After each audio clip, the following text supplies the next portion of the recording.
जय सिया राम, जय सिया राम, जय सिया राम। भक्तजनों, आगे की कथा को आगे बढ़ाते हुए बताते हैं कि सीता सहित श्री रामचंद्र जी श्री वेंकसरपुर जा पहुँचे और गंगा जी को देखकर राम जी रथ से उतरे और आनंद के साथ दंडवत किया। लक्ष्मण जी, सुमंत व सीता जी ने भी प्रणाम किया।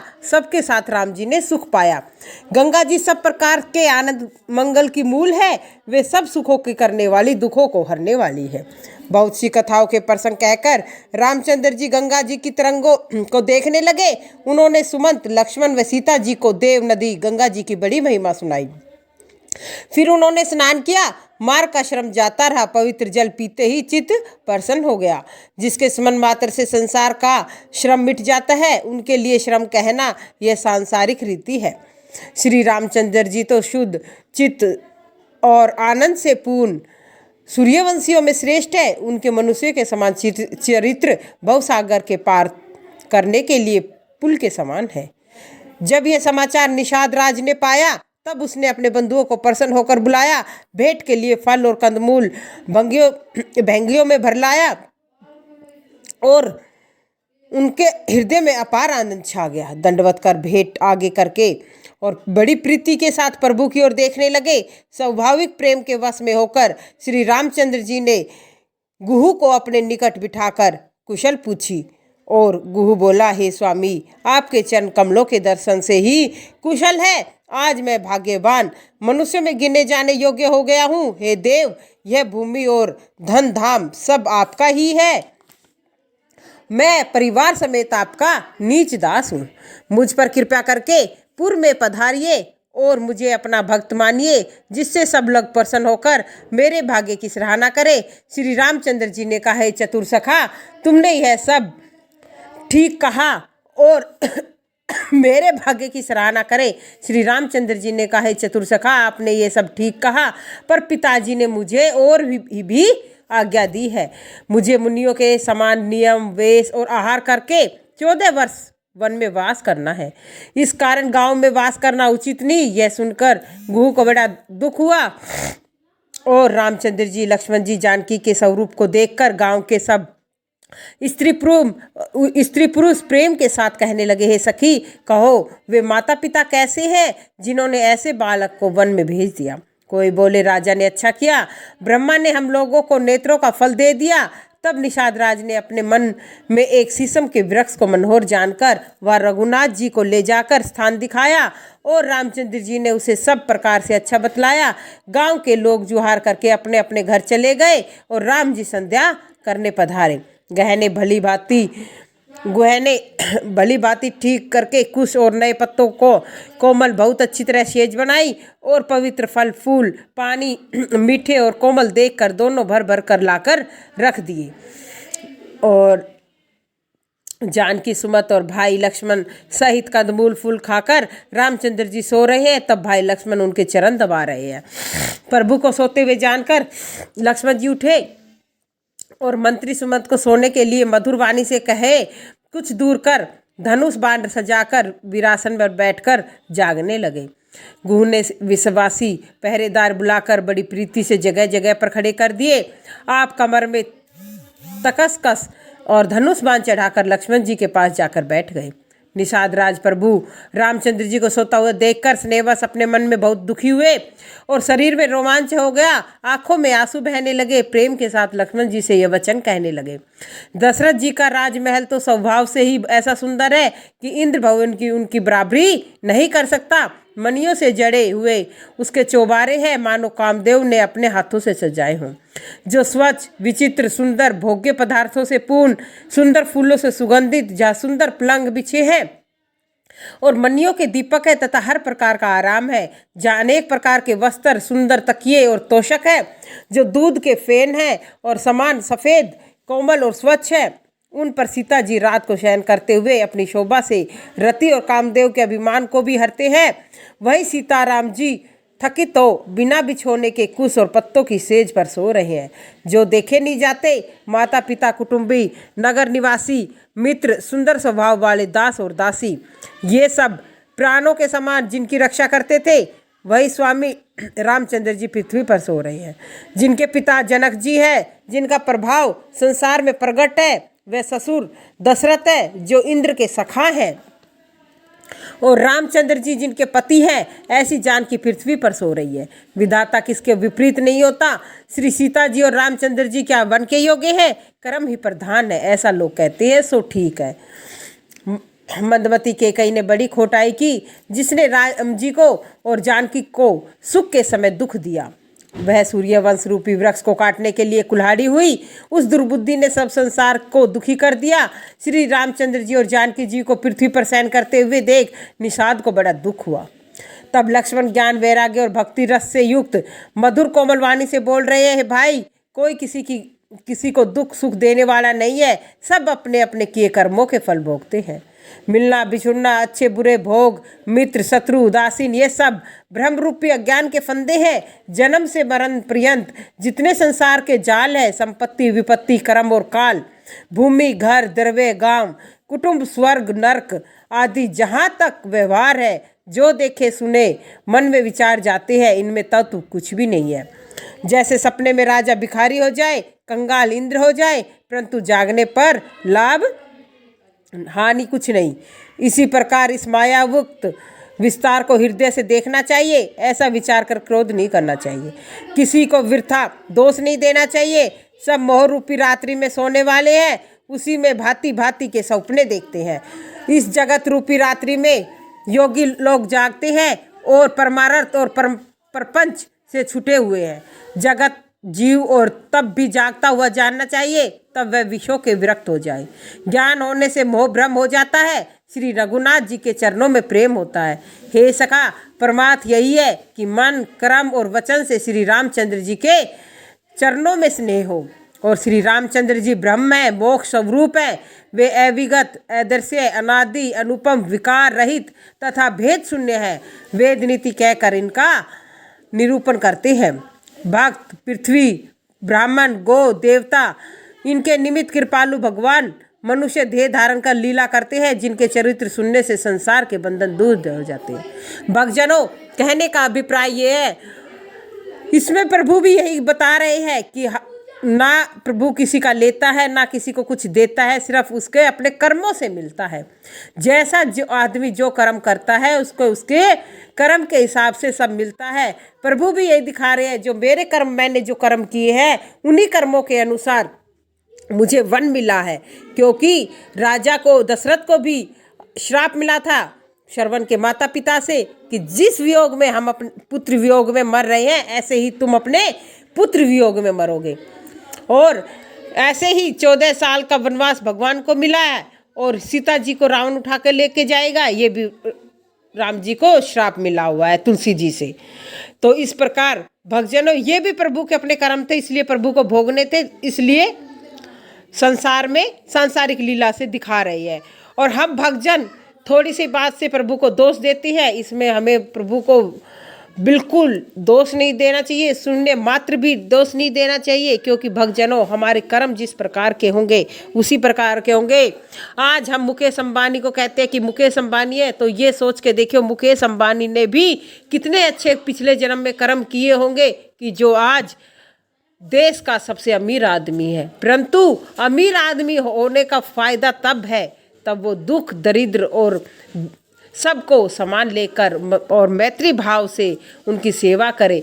यदि प्रभु ने हमें कुछ दिया है तो उसको भी हम अच्छे से करें, उसका भोग करें, ताकि अगला जन्म भी हमें अच्छे से प्राप्त हो, अच्छा मिले। इसी के साथ आगे की कथा बढ़ाते हुए, हे सखा, ऐसा समझकर मोह को छोड़कर श्री राम सीता जी के चरण में मन लगाओ। और इस प्रकार श्री रामचंद्र जी के गुणगान करते हुए सवेरा हुआ और जगत के मंगलदाता श्री रामचंद्र जी जागे। श्री रामचंद्र जी ने तब सोच किया करके स्नान किया और फिर वट वृक्ष का दूध मंगाया, लक्ष्मण सहित सिर पर जटा बनाए।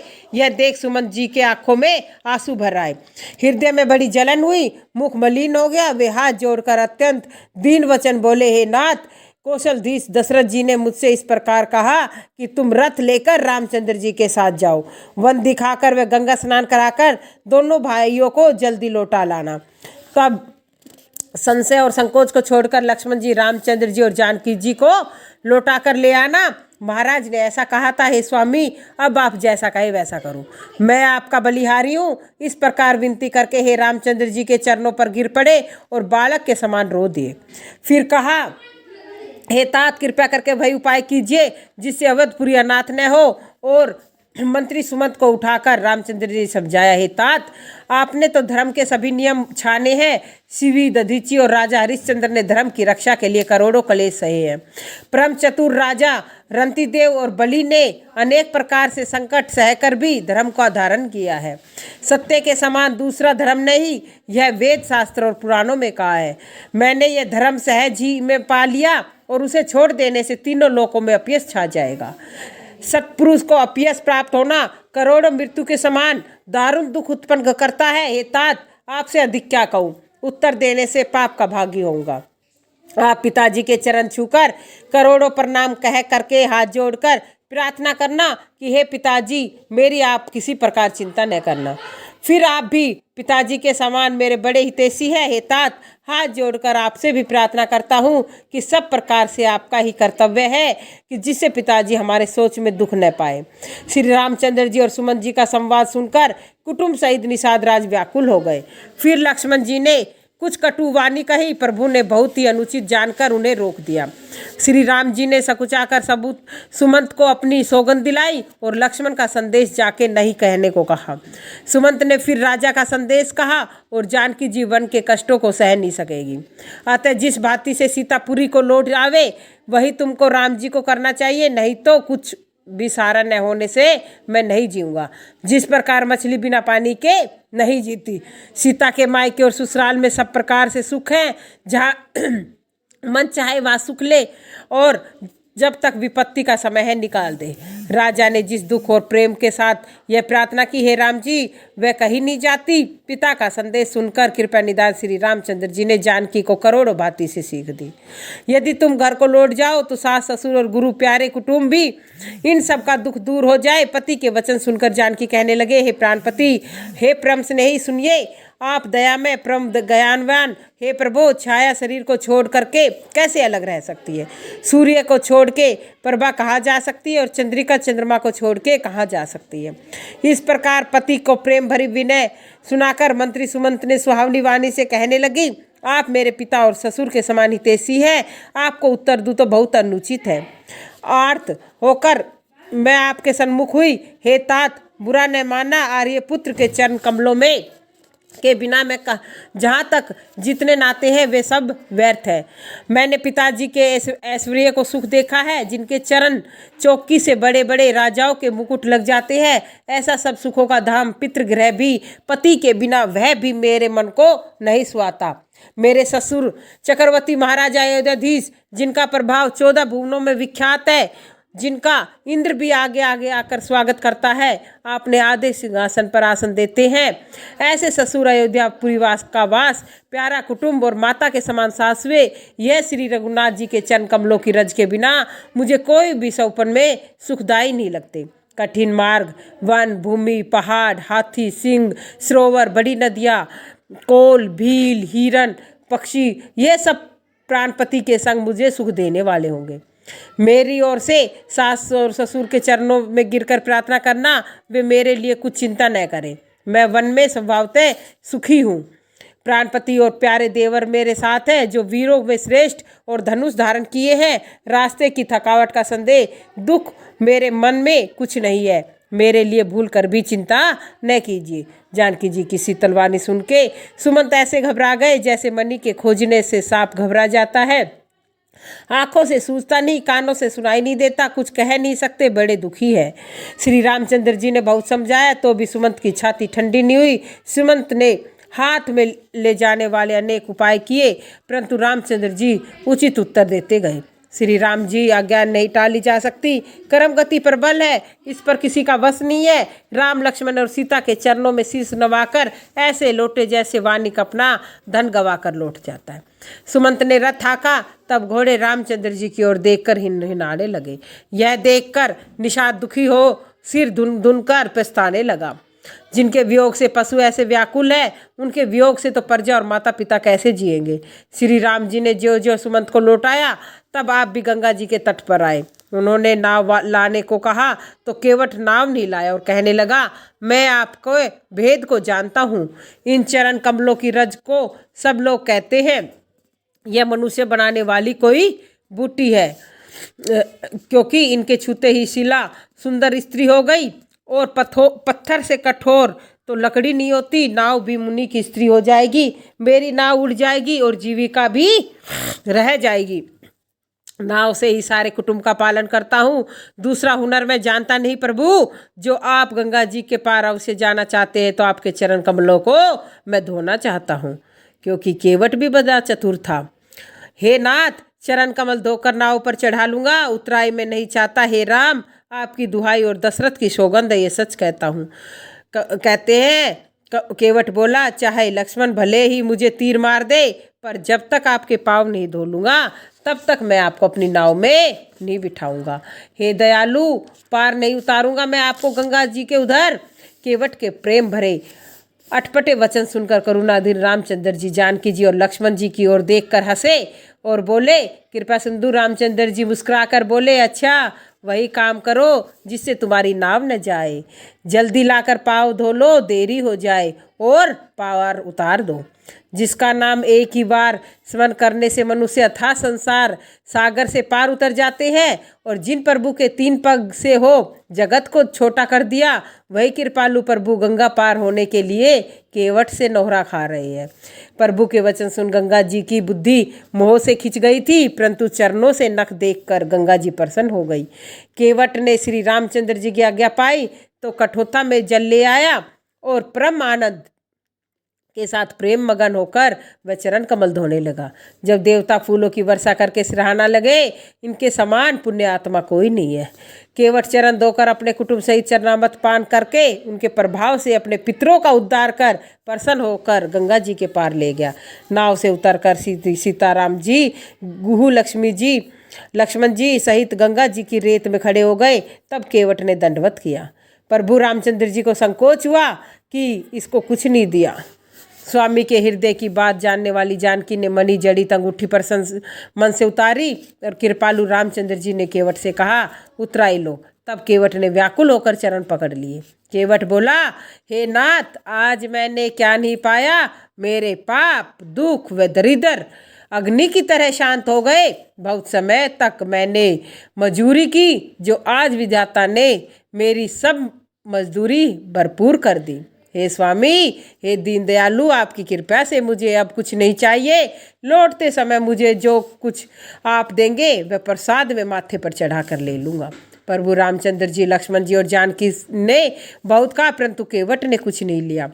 और दया के स्थान श्री रामचंद्र जी ने उसे निर्मल भक्ति का वरदान देकर विदा किया। तब रामचंद्र जी ने स्नान कर पार्थिव शिव जी का पूजन करके प्रणाम किया। जानकी जी ने गंगा जी में हाथ जोड़कर कहा, हे माता, मेरी मनोकामनाएं पूर्ण करना, जिससे मैं पति और देवर के साथ सकुशल लौटकर फिर तुम्हारा पूजन करूं। जानकी जी की प्रेम भरी रस भरी प्रार्थना सुनकर निर्मल जल में श्रेष्ठ वाणी हुई। हे रामचंद्र जी की प्रियतमा सीता, सुनो, जगत में तुम्हारा प्रभाव किसे मालूम नहीं। तुम्हारी कृपा दृष्टि से लोग लोकपाल हो जाते हैं। सब सिद्धियाँ हाथ जोड़े तुम्हारी सेवा करती है। तुमने जो मुझे बड़ी विनती की सुनाई, यह तो मुझ पर कृपा है। तुम्हारी बड़ाई है तो भी देवी, अपनी वाणी सफल होने के लिए मैं तुम्हें आशीर्वाद देती हूँ। तुमने अपने प्राणनाथ और देवत सहित कुशल पूर्वक अयोध्यापुरी को लौटाओगी। तुम्हारी सब मनोकामनाएं पूर्ण होगी और संसार में तुम्हारा यश छा जाएगा। गंगा जी के मंगल वचन सुनकर गंगा जी को अपने अनुकूल जान के सीता जी प्रसन्न हुई। तब प्रभु से कहा, तुम घर लौट आओ। सुनते ही उसका मुंह उतर गया, मन में दहा हुआ। गुहू हाथ जोड़कर दीन वचन कहने लगा, हे रघुवंश भूषण, मेरी प्रार्थना सुनिए। हे स्वामी के साथ रहकर मार्ग दिखाता हुआ कुछ दिन चरण सेवा करूंगा। हे रघुनाथ जी, आप जिस वन में जाकर रहेंगे मैं वहाँ स्वामी कुटी बनाऊंगा, और तब मुझे आप जो आज्ञा देंगे वही करूंगा। हे रघुनाथ, मुझे आपकी दुहाई है। श्री रामचंद्र जी ने उसका स्वभाव स्नेह देखकर और साथ ले लिया। तब गुह हृदय से बहुत प्रसन्न हुआ। फिर उसने सब जाति वालों को बुलाकर उन्हें समझा विदा किया। तब प्रभु रामचंद्र जी ने गणेश जी और शिव जी का ध्यान कर गंगा जी का मस्तक नवाकर सखा गुह अनुज लक्ष्मण और जानकी सहित वन को प्रस्थान किया। उस दिन एक वृक्ष के नीचे निवास हुआ।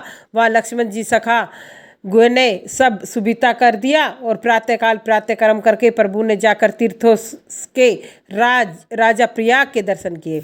तीर्थ राज का सत्य मंत्री है, श्रद्धा प्यारी स्त्री है तथा वेनी माधव सरीखे हितैषी मित्र है। 4 पदार्थों से भरा हुआ भंडार है। पुण्य प्रदेश बहुत सुंदर देश है, जिसका क्षेत्र ही अगम दृढ़ और सुंदर किला है, जिसे शत्रु सौपन में भी नहीं जीत सकते। वह सब तीर्थ ही उत्तम वीरों की सेना है, जो पाप की सेना का नाश करने वाले रणधीर है। संसार में उनका सुंदर श्रेष्ठ सिंहासन है। अक्षवट की छत्र है, जो मुनियों के मन को मोहित करता है। यमुना जी और गंगा जी की लहरें हैं, उनके चवर है, जिनके दर्शन दुख नष्ट होता है और पुण्यात्मा पवित्र साधुजन उनकी सेवा करते हैं, कामनाओं को पाते हैं। वेद और सब पुराण ही बंदीजन है, जो तीर्थराज के निर्मल गुणों का गान करते हैं। प्रयाग के प्रभाव को कौन कह सकता है, जो पापों के समूह रूपी हाथियों को नष्ट करने के लिए सिंह के समान है। मनोहर तीर्थराज का वर्णन करके सुख के समुद्र रामचंद्र जी ने सुख पाया। सीता जी, लक्ष्मण जी तथा गुहू को श्री रामचंद्र जी ने अपने मुख से तीर्थराज की बड़ाई की कह सुनाई और फिर प्रणाम करके वहाँ के वन और बाग देखते हुए बड़े प्रेम से मातम्य कहते हुए चले। इस प्रकार आकर त्रिवेणी का दर्शन किया, जो स्मरण करने से संपूर्ण आनंद मंगलों को देने वाली है। वह आनंद पूर्वक स्नान कर शिव जी का पूजन किया और यथोवज्ञ तीर्थ देवों की पूजा की। तब श्री प्रभु रामचंद्र जी भारद्वाज जी के पास आए। उनको दंडवत करके मुनि ने हृदय से लगा लिया। मुनि ने मन का आनंद कुछ नहीं कहा जा सकता, मानो उन्हें ब्रह्म आनंद की राशि मिल गई हो। मुनीश्वर ने आशीर्वाद दिया और ऐसा जानकर अपने हृदय से आनंदित हुए, मानो आज सब सत्कर्मों का फल ब्रह्मा जी ने उनको आंखों के सामने रख दिया है। मुनियों ने कुशल क्षेम पूछी, उनको आसन दिए, प्रेम से पूजन करके संतुष्ट किया। फिर मानो अमृत से बने कंदमूल और अंकुर लाकर मुनि ने दिए। सीता जी, लक्ष्मण जी, सेवक गुह सहित रामचंद्र ने सुंदर फल बड़ी रुचि से खाए। थकावट दूर होने से रामचंद्र जी सुखी हो गए। तब भारद्वाज जी कोमल वचन बोले, आज मेरा तप, तीर्थ सेवन, यज्ञ, जप, योग, वैराग्य सफल हो गए। हे राम, मेरे शुभ साधनों के समूह भी आज आपके दर्शन करने से ही सफल हो गए। इससे बढ़कर दूसरी कोई सीमा, लाभ और सुख नहीं। आपके दर्शन से सब आशाएं पूरी हो गई। अब आप कृपया करके यह वरदान दीजिए कि आपके चरणाविंदों से मेरा स्वाभाविक स्नेह ही कर्म, वचन और मन से कपट को छोड़कर प्राणी जब तक आपका भक्त नहीं होता, तब तक करोड़ों उपाय करने पर भी सुख नहीं होता। मुनि के वचन सुनकर रामचंद्र जी सब कुछ आए और मुनि की भाव भक्ति से संतुष्ट हुए। तब राम जी ने मुनि का सुंदर यश करोड़ों भांति से कहकर सबको सुनाया। हे मुनीश्वर, वही बड़ा और वही गुणों का स्थान है जिसका आप आदर करें। भारद्वाज जी मुनि श्री रामचंद्र जी को परस्पर नरम होने लगे और सुख का अनुभव कराने लगे और कहा नहीं जाता। प्रयाग निवासी ब्रह्मचारी, तपस्वी, मुनि, सिद्ध और उदासियों ने सब ये समाचार पाए तो वे भी सब दशरथनंदन आनंद कंद श्री रामचंद्र जी के दर्शन करने के लिए भारद्वाज मुनि के आश्रम में पधारे और रामचंद्र जी ने सबको प्रणाम किया। ये सब नेत्रों का सफल जानकर प्रसन्न हो गए और सुखी होकर आशीर्वाद देने लगे। श्री रामचंद्र जी के रूप की बड़ाई करते हुए वे लौट गए। इस प्रकार भक्तजनों, राम भगवान, सीता मैया, लक्ष्मण जी और निषाद राज भील सबने गंगा पार करके भारद्वाज ऋषि के आश्रम में गए हैं और जो केवट है उन्होंने भगवान से चरण धुलाए। भक्तजनों, केवट की चतुराई थी जिन्होंने प्रभु के चरण धोए। प्रभु वैसे तो अपने चरण धुलाते नहीं, परंतु केवट की चतुराई से ही उन्होंने कहा कि मैं जब तक आपके पैर नहीं धो लूँगा, क्योंकि उसने अपना जीवन सफल बनाना था। जब तक आपके चरण नहीं धो लूँगा तब तक मैं आपको गंगा पार नहीं कराऊंगा। ये तो उसकी चतुराई थी। कहने का अभिप्राय है, उस कहने का मतलब तो उसका ये ऐसे ही था कि जब पत्थर एक औरत हो सकती है तो मेरी नाव तो काठ की है, वो भी कहीं स्त्री ना हो जाए और मैं खाऊंगा कमाऊंगा कैसे। परंतु जानता था प्रभु के चरण धोने से मेरे सब पाप दूर हो जाएंगे और मेरी जो पूर्वज है, पितृ है, सब उनका उद्धार हो जाएगा। इस प्रकार केवट ने प्रभु से उतराई न लेकर अपने जीवन को सफल बनाया और इसी प्रकार हे प्रभु